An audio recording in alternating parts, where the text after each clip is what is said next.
네, 오늘 저만의 말씀 같이 나누기 바랍니다. 자, 오늘 우리에게 주신 기도 제목 우리 같이 마음에 새기고 계속해서 말씀을 생각하면서 이 기도 제목 묵상하면 좋겠습니다. 오늘도 지혜로운 언어 생활을 하게 하시고 강건한 심령을 갖게 하소서. 네, 강건한 심령을 갖게 하소서. 오늘 자문의 말씀도 계속해서 지혜로운 언어 생활에 대해서 강조를 하고 있습니다. 이렇게 사람의 말이 너무나 중요하기 때문에 그렇죠. 사람의 말에는 능력이 있습니다. 사람을 살리고 죽이는 힘이 있습니다. 그래서 21절 보면 죽고 사는 것이 혀의 힘에 달렸나니 혀를 쓰기 좋아하는 자는 혀의 열매를 먹으리라. 이렇게 말씀했습니다. 자, 우리가 한 말은요, 어떤 방식이든지 열매를 맺게 된다는 거죠. 좋은 열매든 나쁜 열매든 말을 하게 되면 그 말은 어떤 열매를 맺게 된다. 우리가 한 말은 사람뿐만 아니라 하나님 앞에서 판단을 받게 됩니다. 특히 사람의 말은 마음에서 나오는 것이므로 하나님은 그 마음속 깊은 곳까지 살피셔서 정확하게 우리의 말을 판단하시고 심판하신다라는 거예요. 마태복음 12장 36절에서 37절에 보면 내가 너희에게 이르노니 사람이 무슨 무익한 말을 하든지 심판날에 이에 대하여 신문을 받으리니 내 말로 의롭다함을 받고 내 말로 정죄함을 받으리라. 그러니까 하나님은 우리를 오해하지 않으세요. 우리를 과도하게 우리를 또 판단하지 않으세요. 정확하게 우리의 마음속 깊은 곳까지 보시고 우리 입에서 나온 말을 따라서 우리가 의롭다, 또 우리가 또한 잘못했다, 이렇게 판단하신다라는 것입니다. 이왕이면 우리가 한 말로 인하여 하나님께 칭찬받고 상급받기를 주의 이름으로 축복합니다. 그래서 우리가 말을 할 때는 잠시라도 하나님을 생각하면서 말을 하게 되면 좀 더 지혜로운 말을 할 수 있게 될 것입니다. 사람을 살리고 사람을 세우는 좋은 열매를 맺도록 힘써야 할 것입니다. 그래서 하나님 앞에 섰을 때 우리는 그 입술의 열매로 말미암아서 복을 받아야 될 것입니다. 20절 보세요. 사람은 입에서 나오는 열매로 말미암아 배부르게 되나니 곧 그의 입술에서 나는 것으로 말미암아 만족하게 되느니라. 그러나 하나님을 생각하지 않고 오로지 자신의 이익과 욕심을 따라 말하게 되면 짐승이 사냥꾼의 그물에 걸리듯이 그 영혼이 스스로 그물에 걸리게 된다. 자기가 한 말에 자기가 빠진다. 함정에 빠진다는 거죠. 그래서 7절에 보면 미련한 자의 입은 그의 멸망이 되고 그의 입술은 그의 영혼의 그물이 되느니라. 내가 한 말이 그물이 되지 않고, 그렇죠? 올무가 되지 않고, 함정이 되지 않고, 내가 하는 말이 축복의 통로가 될 수 있기를 바랍니다. 그러나 미련한 자의 입은 멸망이 되고 영혼의 그물이 된다고 했는데 그 특징이 뭘까요? 오늘 본문을 통해서 몇 가지 살펴보면 미련한 자의 입은 다툼을 자주 일으킨다. 6절 미련한 자의 입술은 다툼을 일으키고 그의 입은 매를 자청하느니라. 자신이 한 말로 인하여서 다툼이 자꾸 일어나면 우리는 내 말을 점검해 볼 필요가 있다라는 것입니다. 특별히 심하게 다투고 난 후에는 다시 화해하는 것이 쉽지가 않아요. 그렇죠? 구부러진 쇠를 다시 피기가 쉽지 않듯이 심하게 다툼의 상황까지 가고 나서 다시 원상태로 돌리기가 쉽지 않다. 그래서 19절에 보면 노엽게 한 형제와 화목하기가 견고한 성을 취하기보다 어려운즉 이러한 다툼은 산성 문빗장 같으니라. 여러분, 화목한 관계가 한번 깨지면 그것을 다시 화목하기가 견고한 성을 취하는 것보다 어렵다. 그러므로 지혜 있는 자는 다툼이 일어날 때, 다툼이 시작될 때 멈출 수 있는 사람이다. 멈출 수 있는 것이 지혜다. 이렇게 말하는 거예요. 어제도 그 말씀 하잖아요. 잠언 17장 14절에 보면 다투는 시작은 뚝에서 물이 새는 것 같은 즉 싸움이 일어나기 전에 시비를 그칠 것입니다. 그렇죠? 어쨌든 싸움이 시작돼서 그 싸움을 멈추지 않고 그냥 끝까지 가버리면 내가 원하는 결과를 얻지도 못할 뿐더러 다시 화해하기가 그렇게 쉽지 않다. 또한 미련한 자의 특징은 뭐예요? 남의 말하기를 좋아하는 사람이라고 말씀하고 있어요. 남의 말하기를 좋아하는 사람. 8절 재미있는 표현이죠. 남의 말하기를 좋아하는 자의 말은 별식과 같아서 뱃속 깊은 데로 내려가느니라. 여러분 평상시 뭐 집밥도 좋지만 집밥이 사실 건강에 좋은 거예요. 그렇지만 때때로 이제 외식, 특별한 외식을 먹고 나면 때때로 상당히 만족스러울 때가 있어요. 남의 말하기를 좋아하는 자라는 말은 길게 말했지만 한 단어예요. 한 단어.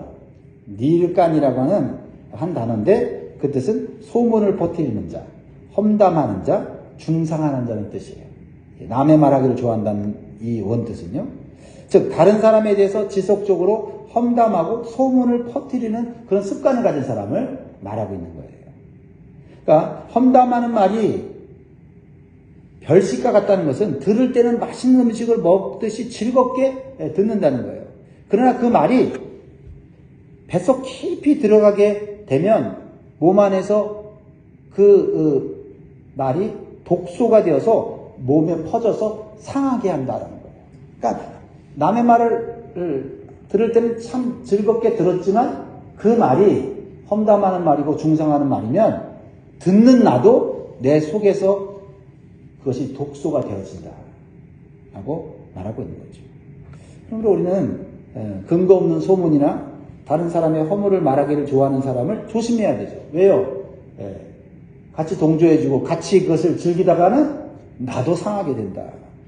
남의 말을 듣는 것도 조심하고 남의 말을 하는 것도 조심해야 된다 하는 게 오늘 잠언의 교훈이에요. 그래서 지혜 있는 사람은 말을 할 때 깊이 생각하고 말하는 사람이다. 그 말에 깊이가 있다. 말에도 깊고 얕음이 있잖아요. 그렇죠? 그걸 느끼잖아요. 지식에도 깊고 얕음이 있잖아요. 야, 저 사람 지식이 깊은데? 이게 느껴지잖아요. 어떤 사람은 막 말을 하고 지식을 자랑하는데 지식이 얕아. 지식을 말할수록 지식이 없는 사람인 것이 증명돼. 그런 사람이 있잖아요. 근데 어떤 사람은 가끔가다 한마디씩 툭툭 내뱉는데 그 말이 깊어요. 깊어. 그리고 그 말이 울림이 있어요. 이게 지혜인 자의 말이다. 명철 있는 자의 말이다. 4절 같이 했습니다. 4절 시작. 명철한 사람의 입의 말은 깊은 물과 같고 지혜의 샘은 솟구쳐 흐르는 내와 같으니라. 참 표현이 참 기가 막히죠. 깊은 물과 같다는 것은 쉽게 물을 떠서 먹을 수 없을 정도로 물이 깊어요. 그래서 아무나 그 물을 떠서 먹을 수가 없어요. 그만큼 명철한 자의 말은 깊은 물처럼 쉽게 밖으로 나오지는 않는다는 거예요. 하지만 그 입에서 말을 하게 되면 그 말은 지혜로운 샘과 같다. 가끔씩 나오는 말인데 그 말은 무릎을 치게 하고 그렇다. 그리고 여러분 그 깊은 물에서 이 두레박으로 다 떠서 물을 마시면 어때요? 시원하잖아요.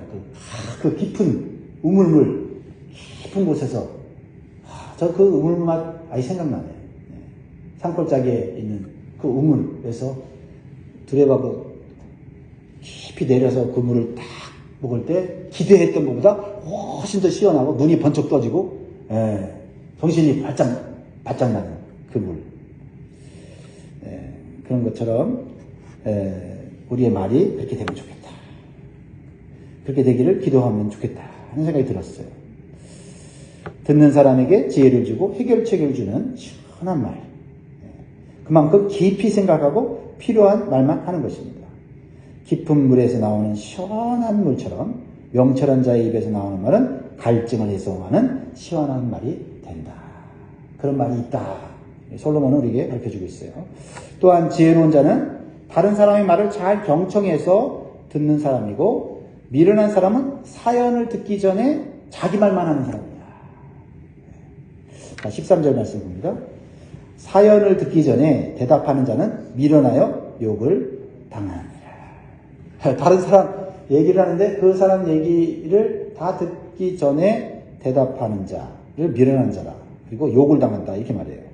그러니까 말을 할 때 다른 사람의 말을 듣는 것에는 관심이 없고 오직 자기 자신의 말을만 하려는 사람은 결국 욕을 당한다. 이렇게 말씀하고 있어요. 2절에 보면 미련한 자는 명철을 기뻐하지 않냐고 자기 의사를 드러내기만 기뻐하느니라. 자신의 의견만 드러내기를 원하기 때문에 상대의 말을 안 듣는다. 왜 미련한 사람은 자기 자신의 말에만 집중할까요? 마음의 조급함 때문에. 마음이 조급해. 내 의견과 내 주장만 관철하려고 하다 보니까 마음이 조급해져요. 그래서 다른 사람의 사연과 입장을 듣기보다는 자기 말만 하는 거예요. 그러다가 실수를 하게 되고 욕을 당하게 된다라는 거죠. 그러니까 마음의 조급함이 지혜를 사라지게 하는 거예요. 저는 그런 걸 많이 느껴요. 마음이 막 조급해질 때 있어요. 마음이 조급해질 때 판단하거나 선택하면 실수를 하게 돼요. 근데 마음이 여유가 있고 넉넉할 때 선택하면 그 선택이 아주 만족스럽게 되는 경우가 있어요. 마음의 조급함이 문제구나. 그래서 마음과 감정을 잘 관리해서 조급해지지 않도록 하는 것이 지혜를 얻는 것이다. 지혜를 얻어야지, 지식을 얻어야지, 막 책을 막 열심히 읽어도 마음이 조급하면 배웠던 거, 지식 이런 거 다 순간적으로 다 잊어버리고 그냥 감정대로 행동하듯이 우리의 마음의 조급함을 다스리는 게 더 지혜다. 그래서 잠언 14장 29절에 노하기를 더디하는 자는 크게 명철하여도 마음이 조급한 자는 어리석음을 나타내느니라. 지금 이제 17장까지 하다 보니까 앞에 있는 이 지혜의 말씀이 서로 연결이 되면서 보완이 되는 걸 느껴요. 참, 이 잠언의 말씀을 다 외우고 있으면 얼마나 좋을까. 때때로 우리의 마음이 조급함을 느낄 때 이 잠언의 말씀을 기억하고 우리는 말을 조심하고 마음을 다스리는데 힘써야 될 줄 믿습니다. 마음이 건강해야 돼요. 심령이 강건해져야 된다. 그래야 내가 가진 지식, 내가 배운 말씀, 내가 깨달은 체험도 그게 적절하게 나오고 적절한 상황에서 발휘를 하지. 아무리 뭐 많은 지혜가 있고 지식이 있고 그렇죠? 체험이 있어도 마음이 조급하고 정신이 혼란한데 그게 나오겠냐고요. 그러니까 일단은 마음이 심령이 강건하고 건강해야 된다. 그래서 14절에 이렇게 나오잖아요. 같이 읽습니다. 시작. 사람의 심령은 그의 병을 능히 이기려니와 심령이 상하면 그것을 누가 일으키느냐. 심령이 상하면 몸도 상한다. 심령과 몸이 연결되어 있어요. 그렇죠? 마음과 육체가 연결되어 있다고 우리는 말하고 있고 느끼고 있잖아요. 그래서 사람이 심령이 강건할 때는 어떤 병이든지 이겨내지만 심령이 상하면 면역도 약해지고 몸도 약해지는 거예요. 그렇죠? 이 말씀은 심령의 건강이 육체의 건강보다 더 중요하다는 것을 깨닫게 돼요. 그게 지혜입니다. 우리의 심령을 강건하게 하는 것은 하나님의 말씀이에요. 하나님이 우리를 창조하셨기 때문에 우리의 마음과 영을 강건하게 하는 방법을 하나님만이 아시죠. 그게 뭐예요? 하나님의 입에서 나오는 말씀이죠. 우리의 영은 영의 양식을 먹어야지 건강해지는 거 아니에요? 그래서 하나님 말씀을 자주 먹고 그 말씀을 깊이 묵상할 때 말씀을 듣고 읽지만 또 깊이 묵상하는 것에 또 차이가 있어요. 그래서 그 지혜의 깊이가 다르고요. 또 말을 할 때도 그 말씀의 묵상이 깊을수록 말씀이 깊어지고, 그렇죠?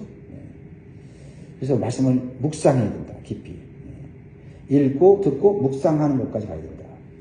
여호수아가 위대한 지도자 모세가 죽은 후에 마음이 약해지고 두려움에 빠졌어요. 내가 어떻게 이제 지도자로서 이 이스라엘 백성을 이끌까? 두려웠었어요. 심령이 약해졌어요. 그러니까 다리가 둘둘 떨리고 말이죠. 지혜가 사라지고 말이죠. 그랬어요. 그랬을 때 하나님께서 이 여호수아에게 뭐라고 말씀하셨어요? 그렇죠? 그 마음을 강하게 하라고 말씀하셨잖아요. 먼저 가나안 땅 정복할 수 있는 군사력 줄게 이렇게 말한 게 아니라 마음을 강하게 하겠다는 거예요. 그거 그래야 전쟁할 때도 정복할 때도 지혜가 나오는 거 아닙니까? 지식이 전략이 되는 거 아니에요? 그래서 여호수아 1장 7절에서 8절에 보면 오직 강하고 극히 담대하여 나의 종 모세가 내게 명령한 그 율법을 다 지켜 행하고 우로나 자로나 치우치지 말라. 그리하면 어디로 가든지 형통하리니. 아니 강하고 담대하라까지 이해가 되는데 강하고 담대하라 하면서 내가 군사를 잘 지휘할 수 있는 지식을 줄게 이렇게 나올 줄 알았는데 율법을 말씀을 지켜 행하라 이렇게 하고 그 다음에 8절에 이 율법책을 내 입에서 떠나지 말게 하며 주야로 그것을 묵상하여 그 안에 기록된 대로 다 지켜 행하라. 그리하면 내 길이 평탄하게 될 것이며 내가 형통하리라. 그렇죠? 우리는 하나님께 어떤 기도의 응답을 원할 때 실제적인 어떤 힘, 물질, 그렇죠? 눈에 보이는 걸 요구하잖아요. 근데 하나님은 뭐예요? 마음을 강하게 하고 담대하라. 그리고 하나님의 말씀을 묵상하면 평탄케 하는 건 내가 해줄 거고 형통하게 해주는 건 내가 해주겠다 이렇게 말씀하는 거예요.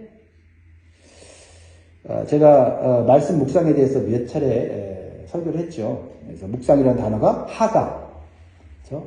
또 기억나십니까? 하가라는 단어인데 이 하가라는 단어는 소가 먹었던 음식을 위에서 끄집어내서 다시 잘게 씹어서 다시 위로 보내는 소화 기관으로 보내는 그 작업이라고 했잖아요. 그러니까 하나님 말씀을 그렇게 하라는 거죠. 우리가 하나님 말씀을 한 번도 끝나는 게요. 오늘 은혜 받았다 끝나는 게 아니라 은혜 받은 말씀을 끄집어내서 다시 그것을 또 입에서 되새기면서 자꾸 하다 보면 그 말씀에서 나오는 깊은 지혜, 깊은 영양분이 있다라는 거죠. 거기까지 가는 신앙생활을 할 수 있기를 바랍니다.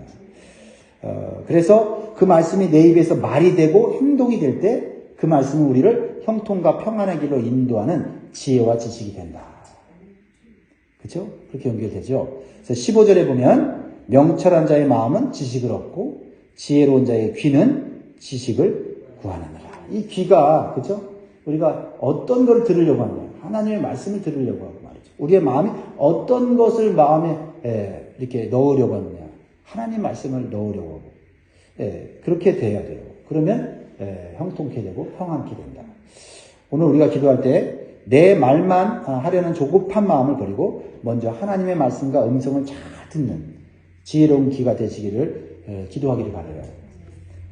말씀을 오늘 맺겠습니다. 오늘도 우리는 말을 하면서 살아갈 수밖에 없어요. 그래서 내가 하는 말이 깊은 물에서 나오는 지혜의 샘이 되시기를 주의 이름으로 축복합니다. 그 지혜로 나도 살고 다른 사람도 살리는 생명의 역사가 일어나기를 주의 이름으로 축복합니다. 기도하겠습니다.